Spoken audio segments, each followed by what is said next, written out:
Hello and welcome back to Everything Tumbler Tutorials. My name is Rebecca Escott and today I'm super excited to show you a 12 by 12 clear cast decal sheet. This is a 30-ounce sublimated tumbler which we're going to use because it's already nice and white and we don't have to worry about nicked spray paint at this point. You'll also notice I'm not using any glitter, and I'll use glitter when it comes to the epoxy, but we'll get to that shortly. So if you've worked with water slides before, this is entirely different because you don't have to seal these. And with an image this big, we would have actually had to spray this with a Plasti Dip as well to allow the stretch on the water slide. So to prevent all of that hassle and a lot of wasted products, this is a game changer. And all of these colors are going to pop on that white background. So I can't wait to show you this.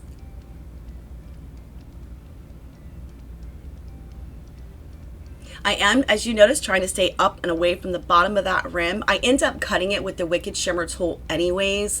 So I guess I could have went down a little bit lower, but that's okay. That wasn't my original plan. So this is how I tried to lay it. And but it just kind of overlapped as it went around just a little bit. It was literally just a smidge. But anyways, these decal sheets are very easy to work with and pretty durable too. So I'm able to pull back and adjust as I need to as I go along through the application of applying this to the tumbler. To make life easier, I am going to use that velvet part of the squeegee just to help press down and maneuver this into place. So I speed this section up for you guys a little bit, but you'll still be able to clearly see me working through the process and applying this to the tumbler.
Once you get to the back side where your two ends meet, you'll see that it's a little bit of a darker edge. So we'll know right where to trim the seam at the back.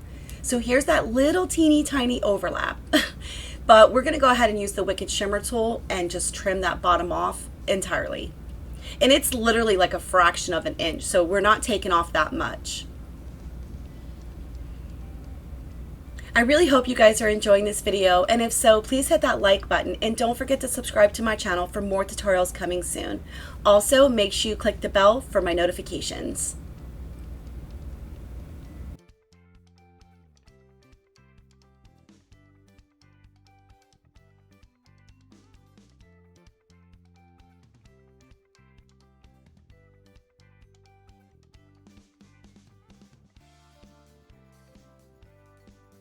So when you remove this excess and you have little bits that are still remaining, don't be afraid to go back in for a recut. It's not going to cut any more or any less than what you already have it set as. So don't be afraid to go back in and fix those little bits there at the end.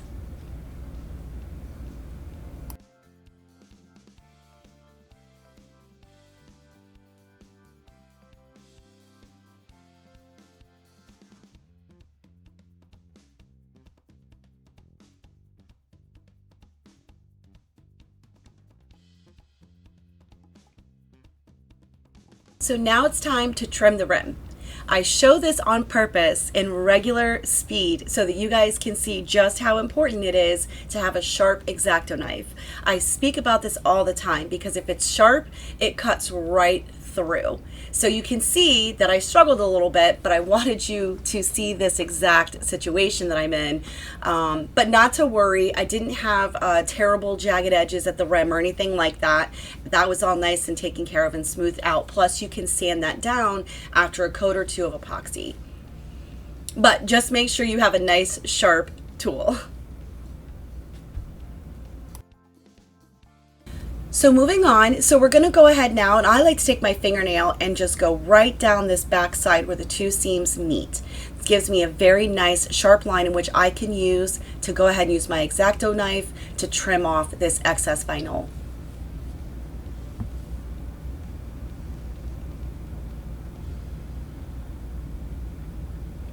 Once you're sure you have a nice clean cut, we're going to go ahead and pull up that excess vinyl and remove it.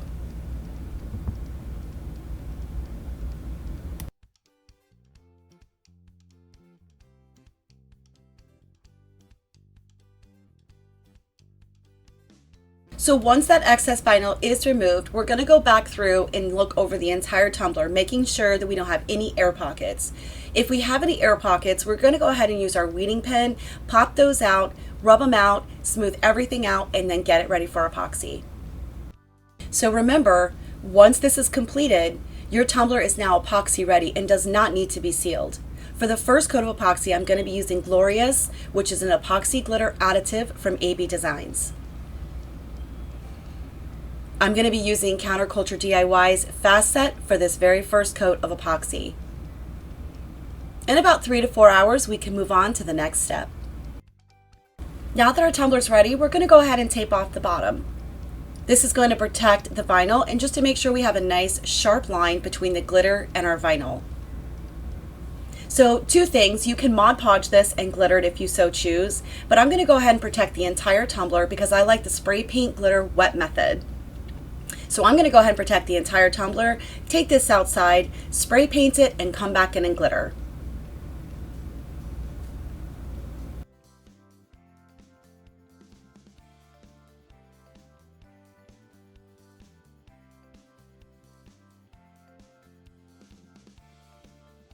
So I'm going to be using Pumpkin from AB Designs for the glitter on the bottom end of this tumbler.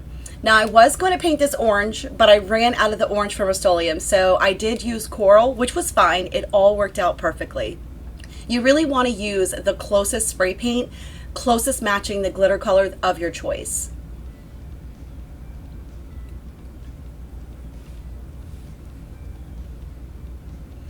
Once you have the whole thing glittered and you're satisfied with your glitter coverage, you can go ahead and remove all of the wrappings off the tumbler.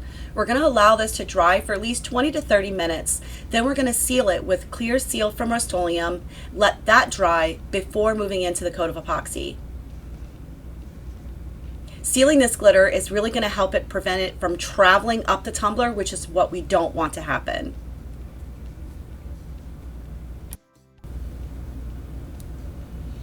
So for this coat of epoxy, I am again using Counterculture DIY's Fast Set. This tumbler only took one more final coat of epoxy and it was completed.